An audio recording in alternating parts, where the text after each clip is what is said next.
Episode 7 of Pub Foot with Miles and Jimmy. I'm Miles, this is Jimmy. We're talking all things Premier League, all things football, whilst having a couple of beers like you do with your mates down the pub. I honestly can't believe it's episode 7. It is flying by. And in 5 of the episodes so far, Yes. you've worn 11 degrees. And just Yes. to put this into perspective, on the last one, I made you wear an Arsenal shirt and I wore a Spurs shirt to build up the North London derby. Yes. You were livid because you were wearing this hoodie. I am trying to get sponsored by 11 Yeah, Degrees, so and if they can help me out, that'd be great. I knew you'd wear it today. It's I knew cold. you'd wear it It's today. cold outside. You had it all ready to go. So yeah, 11 degrees. I know you normally use like Geordie Shore people and Love Island stars, but if you want to appeal to the average man, you couldn't get much more average than these two men here. So Sorry, is this one is this the serious one at the moment? yeah, 'Cause, sponsorship open. All right, now we've got that little bit. Now we've got that little plea out of the way. Anyone else actually wants sponsors? I'd be sponsored by Bin Bag at this point if it got us money. You will be if you keep slating me. Let's talk about that. I can use that in court.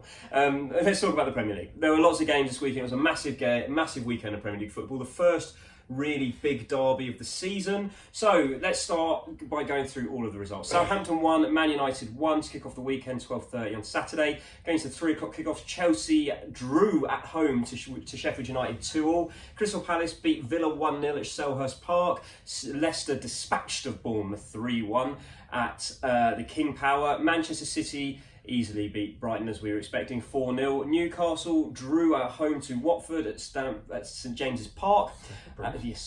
West Ham beat Norwich at the London Stadium 2-0. And the late kickoff on Saturday, Burnley hosted Liverpool and it was quite an expected 3-0 win for Liverpool. Going into Sunday's game, the earlier kickoff, the 2 o'clock kickoff. What a game. Everton 3, Wolves 2 at Goodison Park. And then the first North London derby of the season, one of the first big derbies of the season, at the Emirates, Arsenal 2, Tottenham Hotspur 2, which we will talk about in depth as Tottenham and Arsenal fans a bit later on. Start at the start of the weekend like we always do, 12:30 on Saturday. Yes. Southampton won, Man United won. I know that you had a chance to watch this entire game. I watched the entire game as I used my Saturdays wisely. Absolutely. And the best way to, I think, describe Manchester United at the moment is probably tepid. Oh, big time. Yeah, obviously watched the entire game. I thought Southampton, for long periods, were miles better.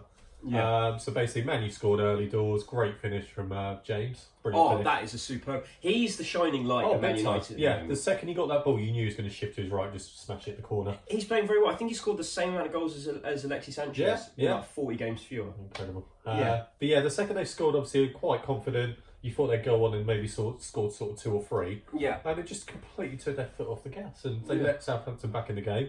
And if Southampton hadn't had a man sent off, they probably would have won it.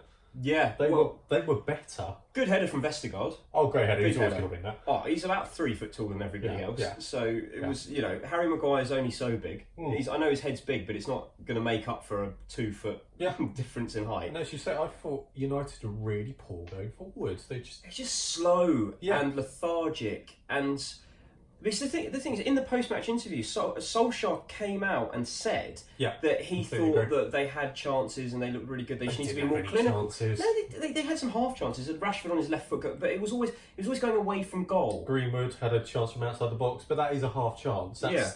That's a hit and hope, really. There was no one-on-ones. No one was put through on the keeper. No. The keeper didn't really have to make any stunning saves. No, and even with, obviously, who got sent off? It was Danso who got sent off. Oh, stupid. But yeah, even after that, United didn't really do anything. And you thought they would be absolutely kind of box them in. We're going to score soon. It's coming. Yeah. Nothing. Looked really poor. It was another game that Paul Pogba didn't just put his foot on the ball and just there was take a control. period, I watched it was quite funny, in about sort of a minute, he lost ball 4 times. He just wasn't working back, and you just go, such typical Pogba, isn't it? To sort of address the problem at Man United at the moment. Yes. I know, it's not really working for Marcus Rashford up front right now. No. You said they should have got Llorente in, but I don't necessarily agree with that, because I think that, is he going to be the answer? No, they had a big striker they could knock the ball up to last season. It didn't work in Lukaku.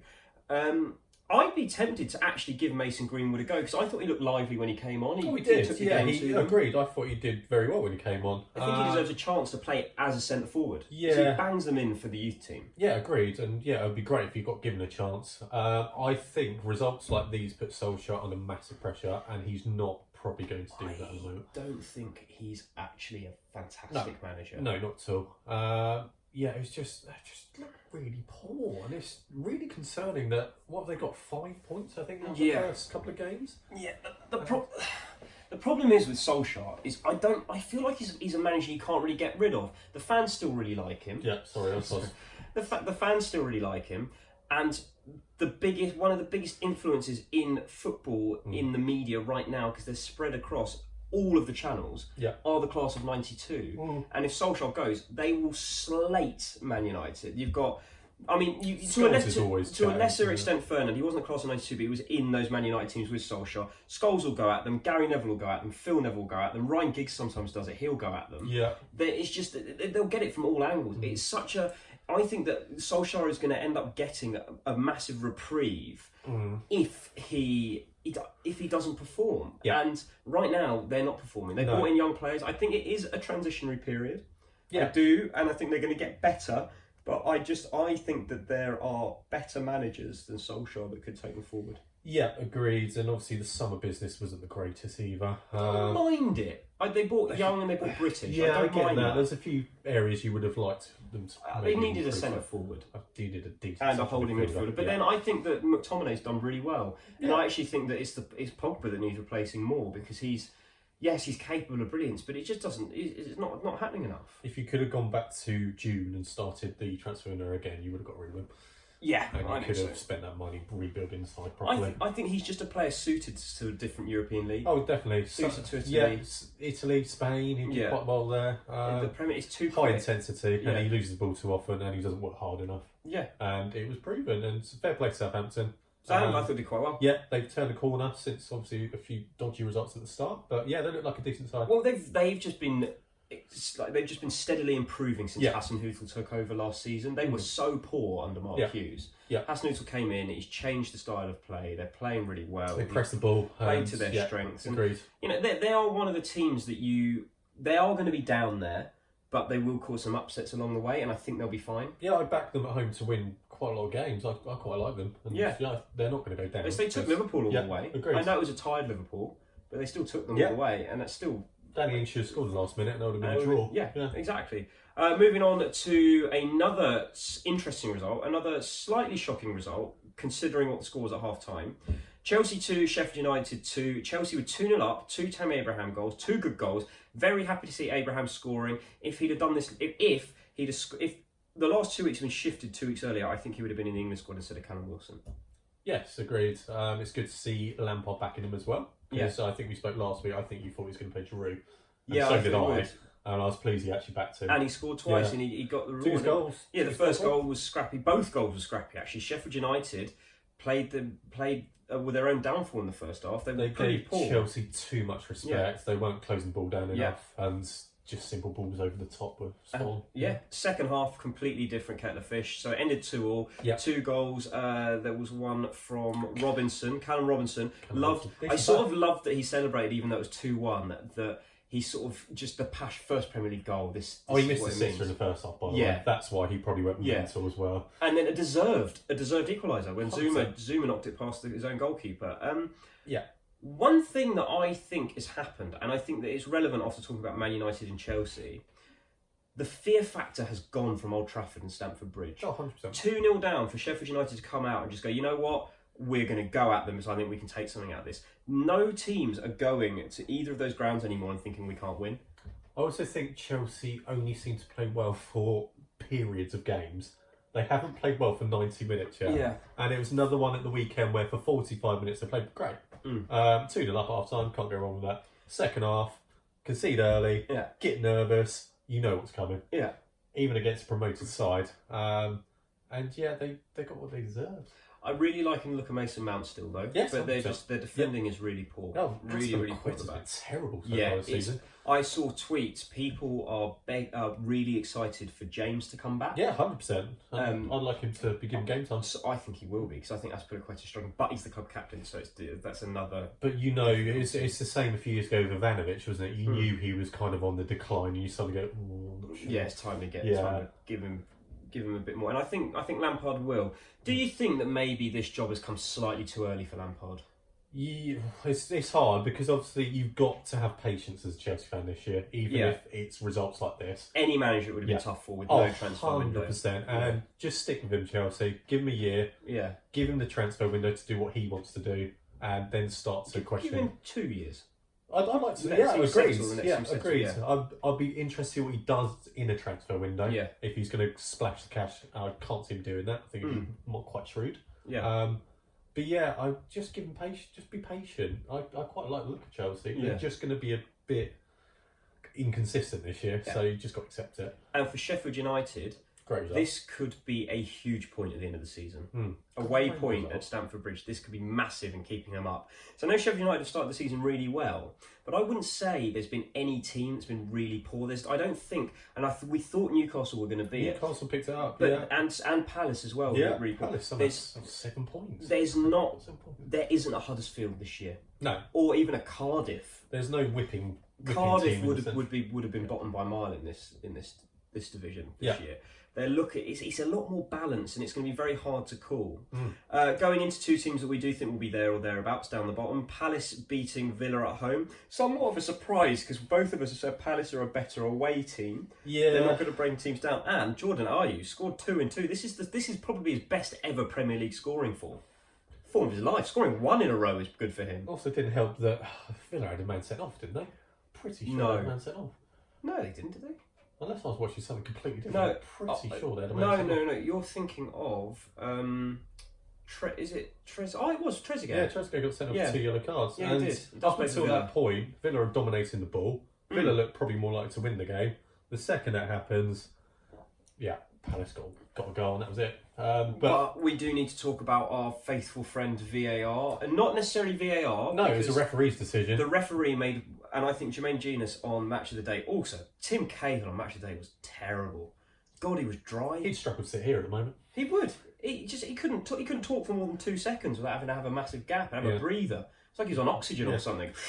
You're right, Gary. You're right, Tim. Sorry. You're right. Yeah, Gary. It's the first time I ever heard Gary Lineker interject during analysis to try and be like, "Oh, what do you think, Tim?" Yeah. We asked you, mate.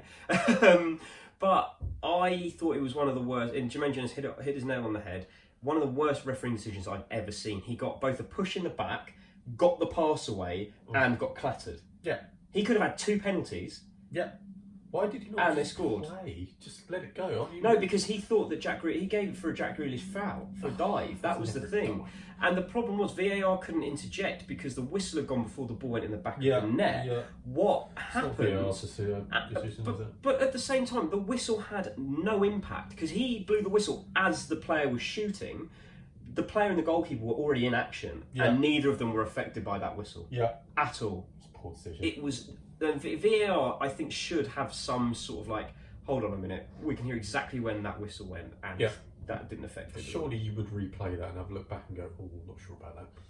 Or give the penalty.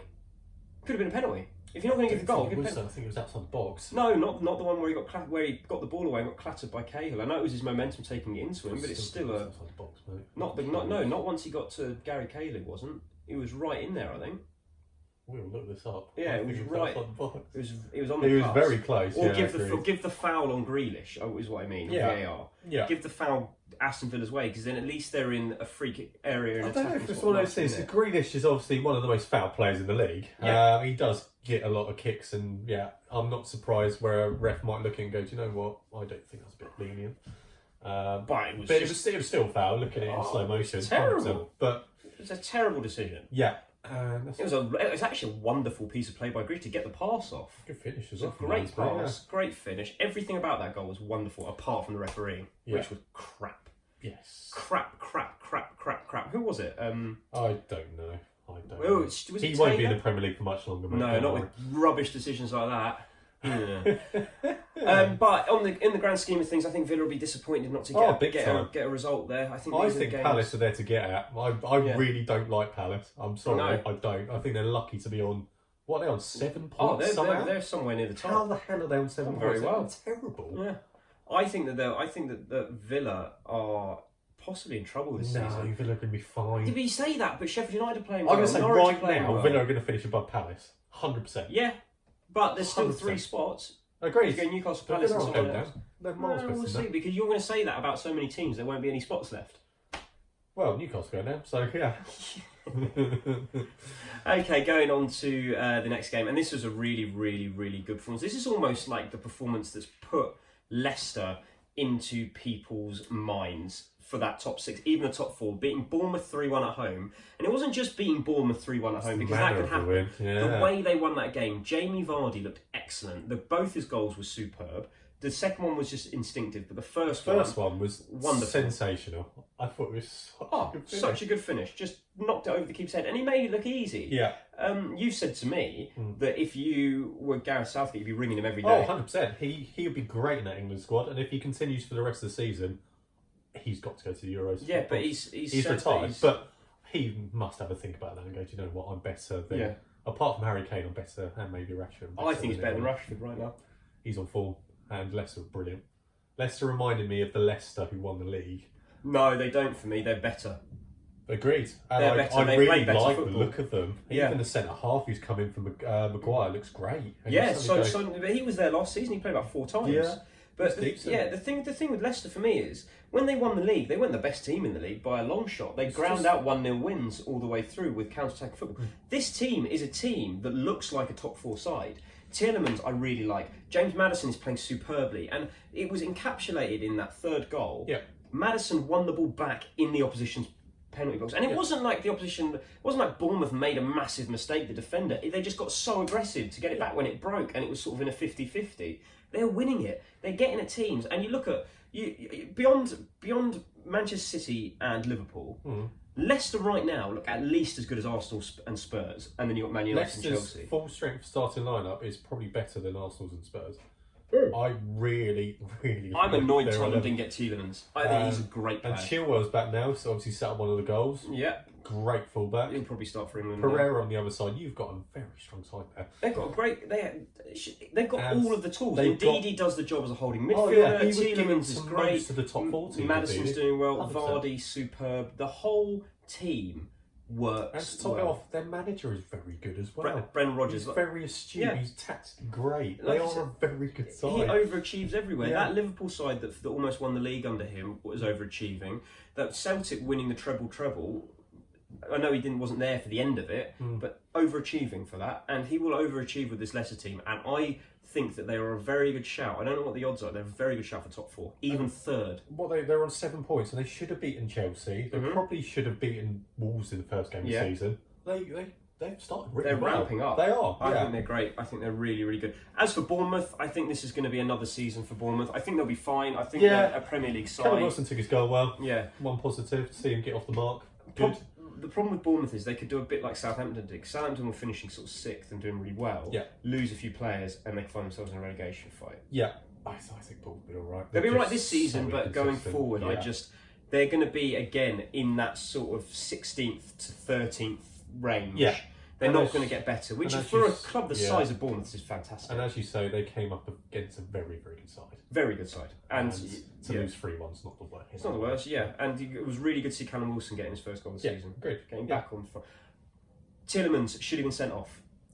Yes, 100%. You think so? It was a really poor tackle. I think that there was no malicious intent. There's no malice in there, but if we're VARing it, why is he not being sent off? Why has he not been sent off? Because he's gone over the ball and his studs on in his slow motion. It looked 50 times worse. You go, oh my god. I completely agree. How can you look at that and go, no, it's nothing? It's not a clear and obvious error. Got a card. No, they didn't say it's a clear and obvious error.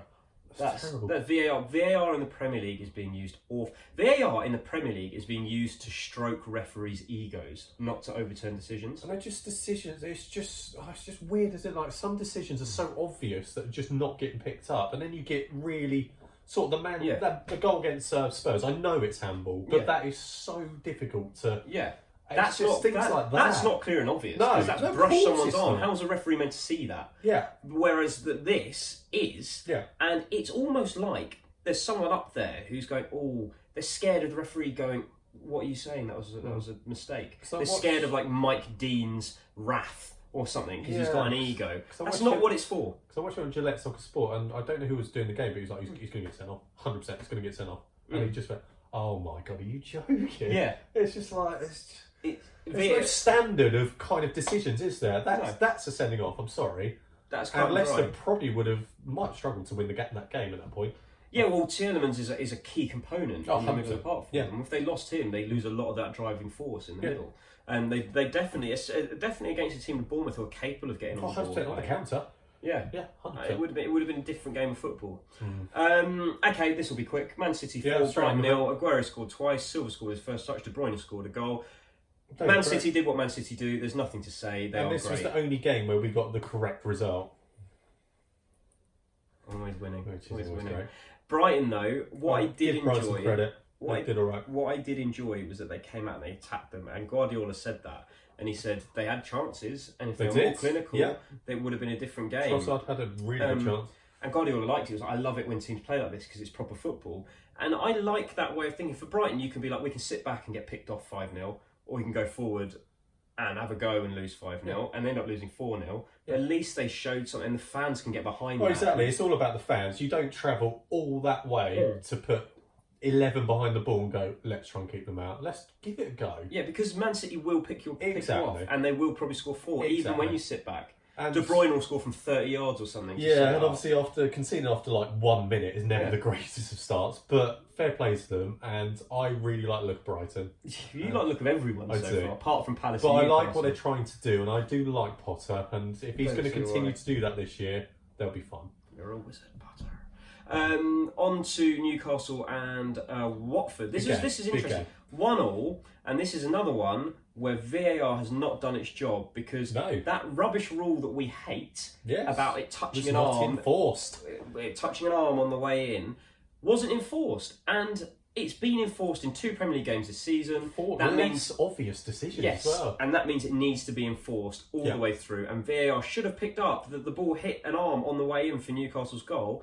And it's gutting for Newcastle, and it's gutting for their fans, and like we said, it's a rubbish rule, and we hate the rule. But it's a rule, and VAR, it's like they switched the monitors off this weekend. Is it gutting for Newcastle? Or what? No, gutting for Newcastle if it had been given. Oh, yeah. And then they lose 1-0. Oh, 100%. Gutting for Newcastle, but it is like they switched the monitors off in the VAR rooms this weekend.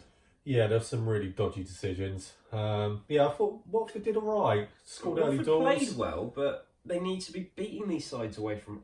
By the sounds of it seemed like Newcastle had quite a lot of chances. Newcastle did all right. Now, Watford did not dominate the game. No, it seemed to be end-to-end stuff, and by the sounds of it, I think a draw was probably the correct result. Yeah, Watford are off the mark in terms of points. Yeah, a few games too late.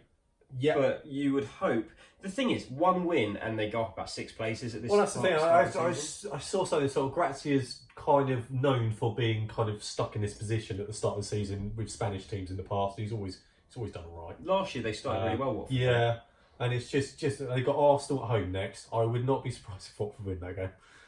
Not be surprised. Arsenal aren't great away from home. Exactly, and that'll kickstart this season. You suddenly go, well, they're going to do all right. It's a bit worrying. It's a little bit worrying for Watford fans because Watford fans will forever be pessimistic. We know enough of them to know that. Oh yeah, and there are games they should have won already. Yeah, some seriously decent home games, especially that you think. Well, the first start of the season, at least get 4 points out of 6 in those games. Getting stuffed by Brighton at the start of the season set the tone, didn't it? Should be winning that. Should be at least getting a point against West Ham at home. Go from there. Tough. Yeah. They'll improve. More VAR to talk about. West Ham 2, Norwich 0. This is the game that Norwich has sort of been unstuck in for the first time this season. Yeah. The first game they haven't really looked all great. Pookie didn't get involved. Really like their kit, by the way. Although it looked like sort of like match day wear with the collar that you'd wear to the ground instead of the actual playing kit. Aller has found his feet in the Premier League. He's looking very good. Yarmolenko played really Yarmolenko coming back from injury. I love that he's celebrated with the physios. Yeah, 100%. Yeah, he's had a really tough year or so, hasn't he? He's almost a forgotten man at West Ham. Javier Hernandez left today, by the way. Yeah, he did.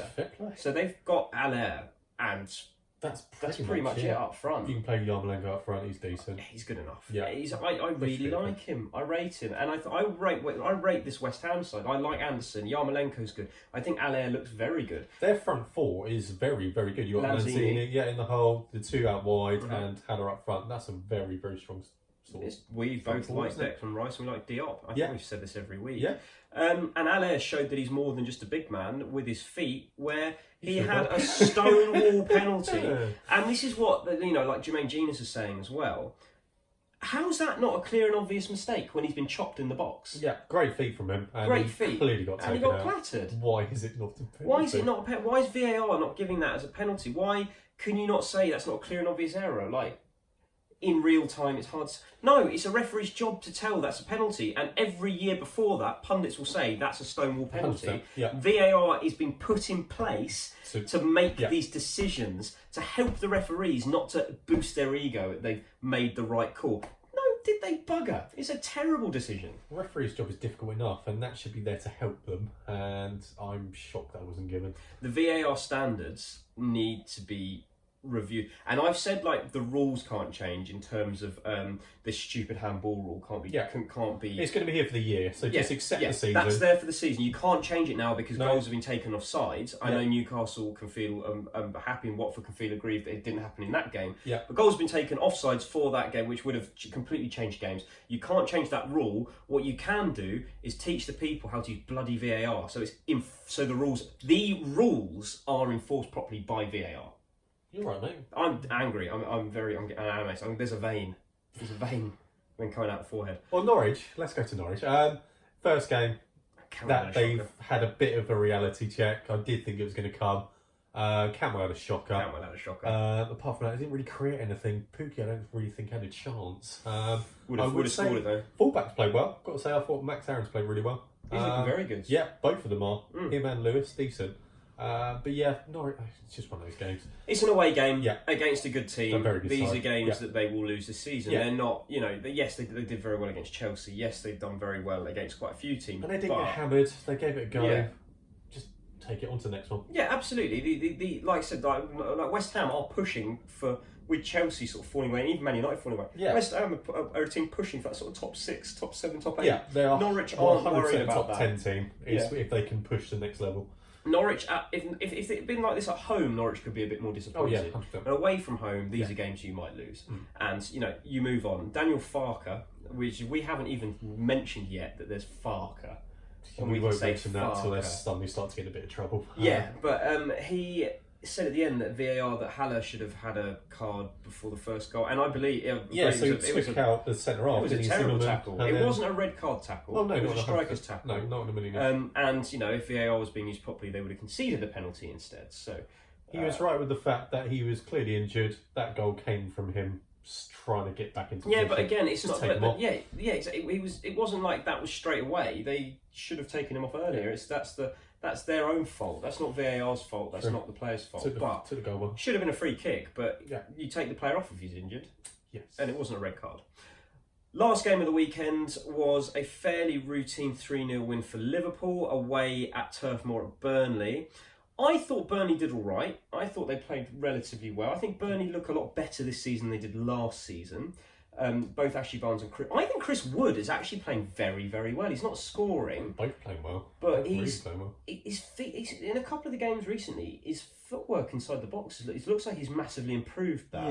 Yeah. The thing is, if you take away the cross that went in and the mistake from me, it's a very close game. Yeah, it is. And there wasn't much between them.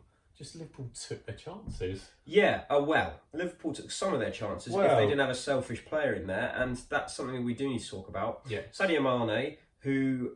I've heard them going through the stats about he's created, since they've been together, something like 50 chances for Salah. Salah's created 20 for Mane. Yeah. Mane's given Salah 7 assists, but out of the 50 chances, because as we've said in the past, Salah takes a lot of chances to score a goal. He does. Whereas Salah's given Mane 4 assists. Mane's a bit more... And we said this last week that we think we thought Mane could be the difference in this game because he's less selfish and he's actually, for me, the best out of the front three. Yeah, 100%. I think that the importance in that front three actually goes Mane, Firmino, Salah. Yeah. I think you could replace Salah with someone who would probably score more of the chances they get. Nicolas Pepe for that front three would be great.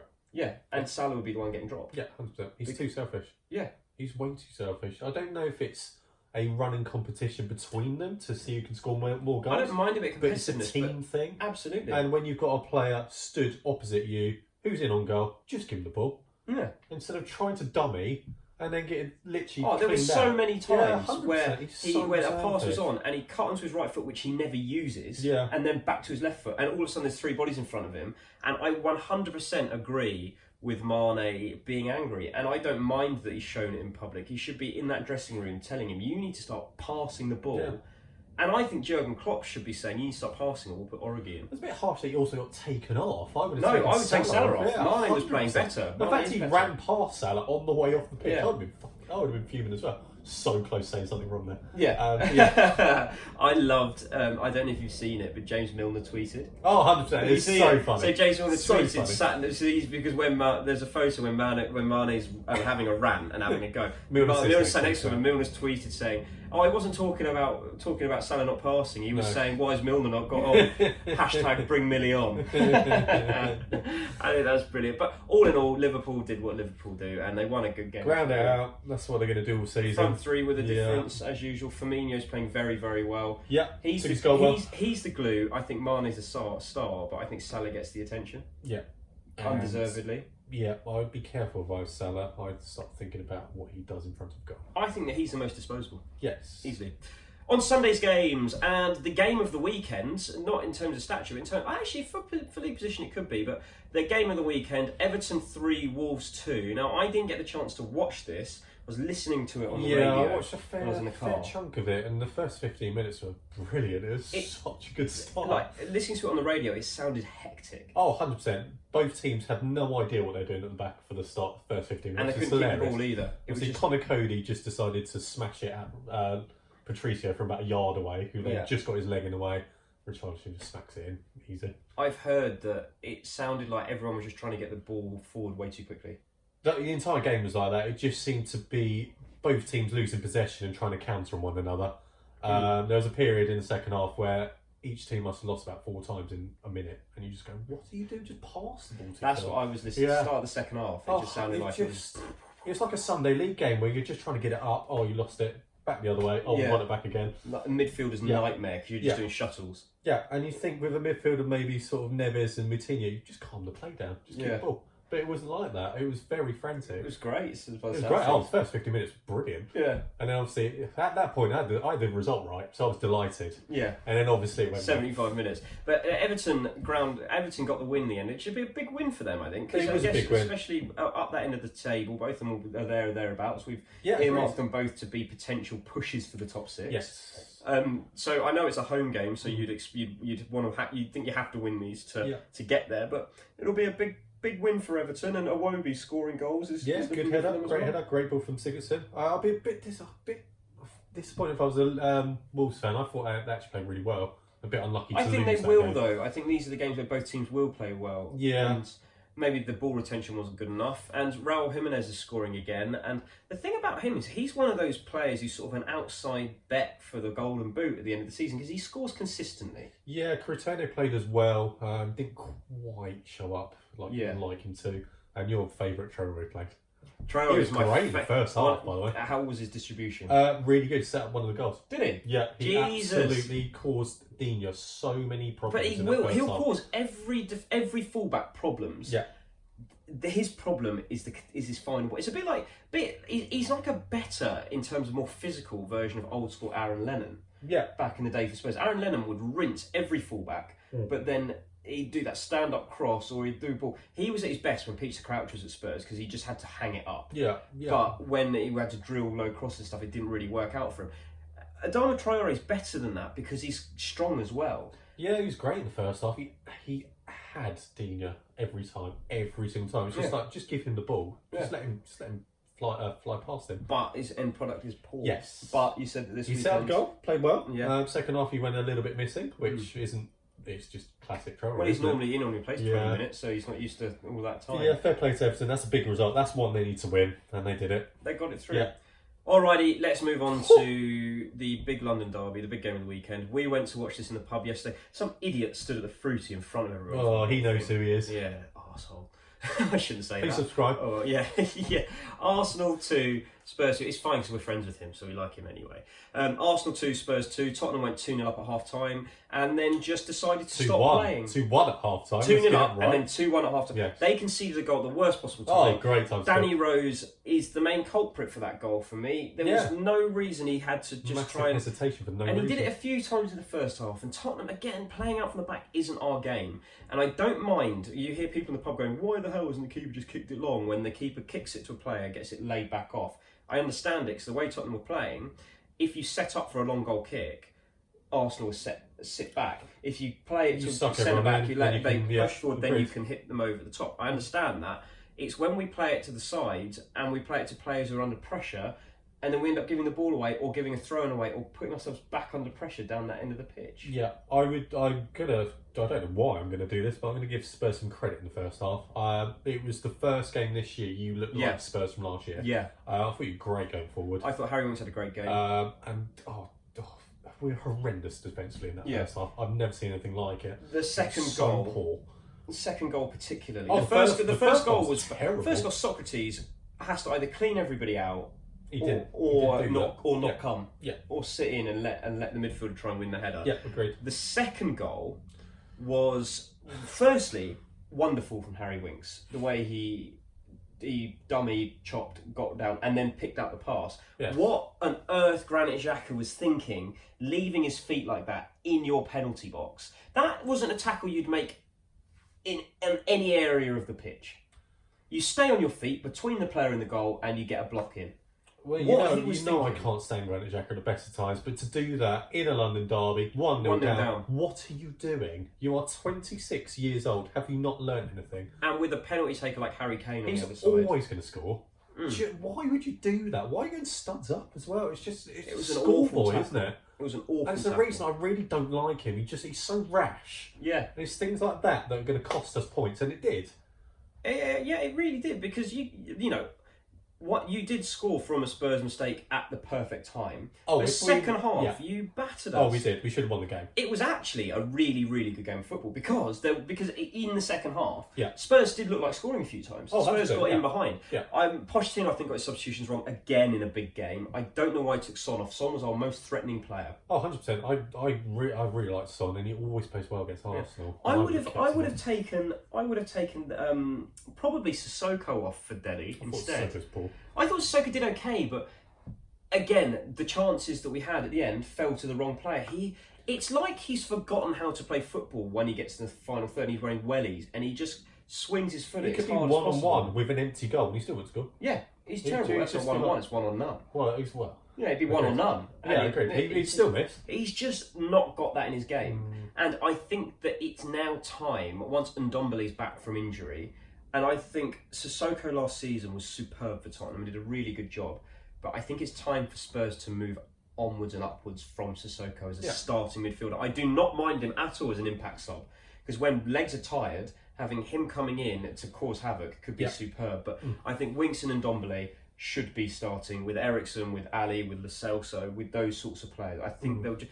all of them are just more composed and better on the ball. And between Ndombele and Winks, you've got the ability to break the play up. Yeah. Winks is actually, we were talking about this in the first half. Tottenham again weren't pressing high enough. Winks was getting into players, and I like that. Can you tell this man loves Winks? I think he's great. You've mentioned about 5 times then. I just think he's Spurs' best player at the moment. Yeah, I'll give. Obviously, the starting lineup for Arsenal, as we spoke about in the pub, was a little bit defensive in the midfield. 3 holding midfielders. And the second Ceballos came on in the second half, just a completely different dynamic. My favourite. Prove me wrong again. He did play very well. Dropped the shoulder, smashed shot, goal, nearly went in. He made a couple of good saves actually. Yeah. Marie, you get rid of some of his kicking, played very, very well. Yeah. I thought Sanchez did okay. I didn't think he was great. I think he still made mistakes, but I think he did okay at right back. I'm glad he wasn't the centre back. Yeah. I thought Arsenal were very unlucky not to nick it. I think on the grand scheme of things, I'm very happy with a point. I think we're both disappointed because At 2-0 up, you should not be drawing that game. No, we should have kept off. If we'd have kept our foot on the gas then, because we were in the ascendancy. Yeah, after we 100%. scored the first, you looked all over the place. Oh, yeah, we were. Defensively terrible. And we scored the second. Yeah. And I really believe if we'd have just kept our foot on the gas through to half-time at least, we could have nicked a third. Oh, because you looked so poor at the back. And then the second half, again, we looked so content with 2-1. And at 2-1, we were all, if we sat back, we're always going to concede again. 100%. Yeah, 100%. And we're disappointed we didn't win that because second half we absolutely battered you. But at the same time, I think if we'd gone the other way around and you'd gone 2-0 up and we'd gone to 2-1, we're better away from home at chasing the game. I think we could have gone back to 3-2. So you looked dangerous every time you came forward, which is a good sign. And Kane hit the post. That was such a good strike. The way that bent as well. Yes. But I think Arsenal played really well. I think they did in patches. I thought they played really poorly for about 25 minutes. If we could defend properly, bearing in mind we've got our first choice fullbacks on the men's, so they're both going to be coming back in, Bellerin and Tierney. Yeah. Once you get them sorted, I still don't trust Luiz. No, I don't. I think he's a massive liability. I thought he was a liability, and I think that Socrates was rash as well. Yeah. And in front of them, I don't think you have a real calming presence in your midfield. No, I think that Guendouzi's a box-to-box player. He played really well, by the way. He played really well, but I don't see him as a true holder. No, he's a box-to-box man. Torreira and Xhaka are both rash, and they will both get red cards, and they'll both get in trouble this season, and they'll both miss big tackles, and they'll both do stuff like Xhaka did in the penalty box. Going forward, you're great. I thought Pepe was a bit quiet. I was a bit disappointed with him. I still think he's just trying to get into grips with what the Premier League's all about. Yeah. There are points where he kind of makes the angle and you think, just cut it in the corner. Yeah. He has half chances. I do like the look of him. He's got great feet. I agree, but I just thought he was a little bit quiet. I think Danny Rose dealt with him quite comfortably. Yeah. He'll grow. He'll get better as the season progresses. But yeah, I've seen we've got rid of Mkhitaryan in today, which isn't a bad thing. Did you? Where'd you go? Yeah, he's gone to Roma. Oh, fair enough. I don't understand why he came on, because for me, he's not the player you No, and I thought Aubameyang I thought he was quiet. Did all right. I don't think he didn't get the chances you'd expect. Took his goal well, though. Took his goal very well. Lacazette took his goal very well. It's a very, very good front three. When I say Aubameyang was quiet, I thought he played well, but I thought he could have taken the game by the scruff of his he's on neck. the cusp of it quite a lot. Yeah, he could have really got that game going. He could have really done something. If we had a top quality centre half, we'd be such a good side. I think you need one more in midfield as well. If we had, I think you need a calming holding midfielder. Maguire and I don't know, maybe a Rodri, we'd be laughing. Yeah, absolutely. We'd be absolutely laughing. Fernandes from Sporting. Yeah. Someone like that. Bruno Fernandes, perfect. Yeah, we would be very close. But I really like the look of us this year. We've improved from last year. I think you looked better. I think you looked like a better side. And I feel like both teams will be in that top four if we are consistent enough. I think the Leicester are going to push them both very close. 100%. Yeah, there's going to be teams who are going to push. I think Leicester will push closer than Chelsea and Man United will. But then Man United could take if they got rid of Solskjaer, they changed the manager, or if all of a sudden it clicks at Man United, they could have a run. They could go on a 10-game unbeaten run. They could do. I don't think United will be anywhere near. And as you say, Leicester don't have any European football. Massive bonus. They're a big shout for the top four. They are indeed. And obviously with the Europa League, Champions League, we might be a bit stretched. I think it's going to be a really good race between Tottenham and Arsenal, actually. Yeah. I think that this is going to be probably one of the best like St Totteringham's Day races for a long time. And I'm looking forward to it. Yeah. It adds something. The result was very annoying, but we move on. Yeah, move to to a couple of weekends. Right, okay. Yes. So that is the review of all the Premier League action. Now, I know we say we talk about the Premier League, we're here for the Premier League, and the Premier League is taking a break next weekend. We're not, because we're going to stick around for England duty. We are. I cannot wait. I'm looking forward to it. I like watching Bulgaria and Kosovo. Oh, big games. It's more about the players in the squad for me. Yeah, I want to see Madsen play. I want to see Mount play. I want to see all these players given the chance. Mate, we've got to have some content to talk about on Thursday. No, I'm trying to do it now, so we don't. No, we'll do it on Thursday. Okay, we will be back on Thursday to talk about England. This has been episode 7 of Pub Football with Miles and Jimmy. If you've enjoyed it, if you haven't enjoyed it, if you enjoyed it, please subscribe. If you've enjoyed it, if you haven't, we're going to get really, really into the camera. This is my guy here. Leave a comment. Let us know what you think. Did you think that Harry Kane should have had a penalty in the North London derby? Oh, did you mention that? No. No, I don't think it was a dive, but I don't. I love that he's put on the spot in front of a camera. It's hilarious. Yeah, but the thing is, he just he leant in, and you're allowed to lean in. And I think that, so if you leave a comment, let us know what we've been talking about. Do you agree with us? Do you think VAR is being used in the Premier League properly? I don't. No, not in a million years. Do you disagree with us? Is there a reason? Can you give us a reason to disagree with us? Man City really dull. Yes, they are. Like, subscribe, get in touch with us. We love it all. There's only one thing left to say at the end of episode 7 of Pub Football. You've got nothing left, mate. Cheers! Cheers. A dribble.